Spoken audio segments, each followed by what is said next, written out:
like you're always being watched. And then if necessary, report and move on. There's a lot of PA jobs out there. There's a lot of jobs for you. You don't have to feel like you're ever stuck.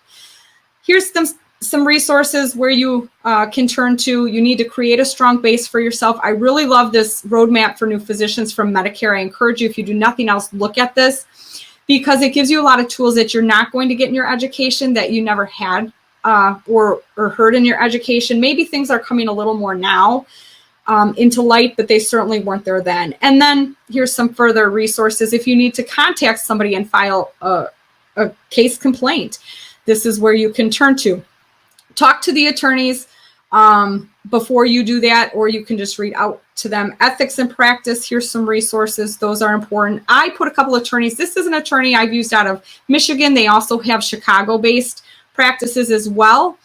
And here's another group that does consults. Like if you have, I need just to run something by you, you can pay them a few $100s and they'll consult with you. I've used them before, and it was great. And they're located like in Florida, I believe. So definitely know these resources are there. Practice awareness. I ask you now, what does this mean to you now? 40 minutes later, if I say go practice as an aware provider, I hope you understand why, because there's so much more involved to PA practice than just clinical medicine. And not being in tune to the medical business side of things can really cost you your career. Just a little bit in summary, quick.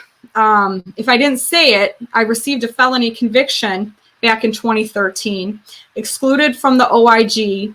I was suspended with the state of Michigan for 6 months and a day. And I lost my NCCPA license certification because of the action in Michigan. And I had to surrender my DEA because of the OIG exclusion. So through the process of all the years, I was reinstated in Michigan in 2018 with probationary terms, pretty much practice oversight for 2 years. It's only going to be reduced by me working in Michigan. I've lived in this area for 6 years. I'm the assistant medical director for the Associated Medical Centers of Illinois. We have a bunch of clinics around where we do injury care from. I was fortunate enough to get my OIG reinstatement and then get my Illinois PA license recently. So it's been a long journey. Most people will not recover from this. I have a long journey still ahead of me, but at least I'm able to regain some of my credentials and get back to the work I love doing, and also share my experiences with you. So I hope you guys have enjoyed this. I know it's a lot of information and I can be intense at times. Are there any questions? What a story, Natalie. Thanks for sharing that. That's incredible. And to your point of always consulting a lawyer, every single contract I've ever had, I've always gone through a lawyer, just because I got lawyers in my family, and they're they used to sue people like us for a living. So I appreciate the insight there. There is a question from Mary Dudek. She is asking if there is a statute of limitations in terms of being caught up in a fraud situation from years prior. So maybe a previous sketchy employer or something like that you left. I'm sure that varies state to state. Do you have any insight on that? I don't know that. And I think it would, just based on my experience, I'm obviously not an attorney. I think it would vary based on what it is, okay, what the nature of it is. And I will tell you that things vary differently from federal versus the state regulations. And so my thought is, at the end of the day, you need to be able to lay your head on your pillow and go to bed at night and know that what you're doing is not going to cause you anything. I'm going to tell you that over the course of 4 years, I received a total of $24,000. Okay. Now I was ordered to pay $120,000 restitution to the federal government, but that was not based on the amount I actually got. It was based on the amount that is the total loss to the government. They do some equation math stuff. But what I can tell you is I knew something wasn't right. There was a point, as much as I was a student and naive when I was entered into this, there was a point when I knew things were wrong and I should have gotten out. And I had that sick feeling in my stomach a lot. And I kept saying, well, it's never going to impact me. It's business. It's never going to impact me. And it did.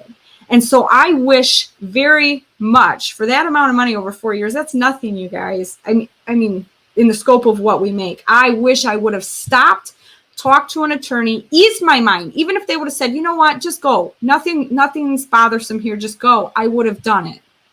So I encourage you, spend the $300, call the healthcare law firm or whoever else you choose. I have no relationship with them, by the way. And just ask your questions. If something comes up down the road, email me and say, what do you think about this? Because I've seen a lot. I talk to people. And I just think there's never a situation that is worth staying in if it jeopardizes your license, because it's really your ability to survive. I hear you. Absolutely. Definitely something that we all should know a little bit more about, the business side of medicine, because we don't get that at all in school. So thank you for this presentation. People can find you on your website. What is it? Medical Practice Awareness? No, the website is not active yet. Okay, it's a very slow going. But I have my email. It's medicalpracticeawareness@gmail.com, and I take questions, and I'm happy to answer. Thank you guys so much for having me. There's one more question here, if we have time.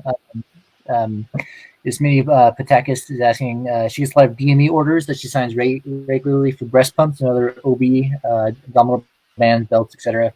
They get faxed to the office regularly. Is this something I should be looking into as possible inadvertent fraud? The patients can and do use these products that can help them and do help them regularly. I've never second guessed these orders until now. I think that every person, any order, you're validating medical necessity, whether it be for Medicare, Blue Cross, any insurance company. You're held to the same standard, and all of those insurance companies have fraud watchers, if you will. They're in tune to this, and you have to validate. That's what you're doing. You're validating the medical necessity. So while it may be something simple, you need to review that practice with yourself and see how you're handling those orders and how you feel comfortable at the end of the day verifying that. Is it realistic for you to see every file? I don't know, but you should be, because you want to make sure that person is legitimate and that they actually need that breast pump. That's probably a little less of an area of concern than something else like walkers, but I definitely would be in tune to the medical necessity on anything you're signing for. Yeah. I've gotten requests from like patients at previous practices, or patients that weren't even my patient, and so it's good to kind of, be aware who those people are. Like, if you don't recognize the name, don't just sign it. Exactly. Sure. Because what they're doing is people are creating false companies, and they're just sending out to providers for patients that may or may not even exist or may be dead, and they're asking you to verify, and they're counting on the fact that you're not going to be in tune and you're going to just sign these orders, and then they can go around and bill the insurances, and it's insane. So definitely something to be aware of. Absolutely. Well, thank you again for the talk. Right. We hope to have you back. This has been excellent. Thank you so much. Thank you, and we will see you again. Everybody will be joining.